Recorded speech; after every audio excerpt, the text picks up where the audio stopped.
Kuna wanawake ni wapumbavu, kuna wanawake ni hawatumia akili. Ukipata mwanaume anayekuhudumia, shukuru Mungu. Mwanaume akikupa hata 1000 yake, ipokee, umepiga magoti. Kupata hiyo 1000 sio rahisi. Kupata hiyo hela anayokuletea nayo chakula sio kitu chepesi. Kuhudumia familia ni kazi ngumu. Kusomesha watoto ni kazi ngumu. Kuhakikisha watoto kuanzia Januari mpaka Disemba hawakosi chakula, hawakosi nguo ya kuvaa, hawakosi school fees ni kazi ngumu. Wewe ukiachiwa unatembea unavuta mdomo, umekasirika kila wakati. Ukiachiwa hiyo kazi ufanye mwenyewe, na hata hiyo sexual libido inaenda chini, hata kukatika unashinda. Unapata mwanaume anakuhudumia, anahudumia watoto wake, anasomesha watoto wake, anapambana vita za kila aina ili wewe na watoto muweze kukaa vizuri, na bado unamletea maumivu, bado unakuwa sababu ya pain, bado unakuwa sababu ya kilio cha kila siku kisichoisha. Biblia inasema mke mwema ni taji ya utukufu, ni taji ya utukufu ya mume wake. Lakini mke aletaye aibu ni kama kansa kwenye mifupa. Kuna wanaume leo wamepata magonjwa ya moyo, wamepata magonjwa ya ulcers, wamepata pressure kwa sababu ya aina ya wanawake walionao. Mwanamke ana mdomo, anaongea masaa 24. Sisi wamama, sisi hatuna koromeo, hatuna kichujio, hatuchuji, vinatoka tu. Vikianza kutoka haupimi kwamba huyu mtu saizi yuko kwenye hali gani,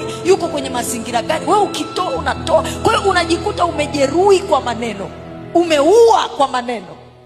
Kuna wanaume wengi na wajua wanatembea na low blood pressure, wanatembea na high blood pressure, wanatembea na ulcers kwa sababu ya matatizo ya wanawake waliowaoa. Wamama wakati mwingine tunanyoshea wanaume vidole namna hii, lakini vidole vingapi vinatutazama?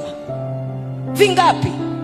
Bwana asifiwe sana. Wewe ni taji ya utukufu kweli kwa mwanaume, au ni mwanamke aletaye aibu? Anasema mwanamke aletaye aibu ni kama kansa kwenye mifupa. Wanaume wanakufa mapema, sio kwa sababu wanaume wote ni wabaya, lakini kuna wanaume wanakufa mapema kwa sababu ya ubaya wa wake zao. Na kwa sababu tumepata nafasi ya wamama kukaa na kuzungumza, tuambiane ukweli. Hatukatai wanaume wana tabia ngumu, ni kweli. Hatukatai ndoa zina changamoto, ni kweli.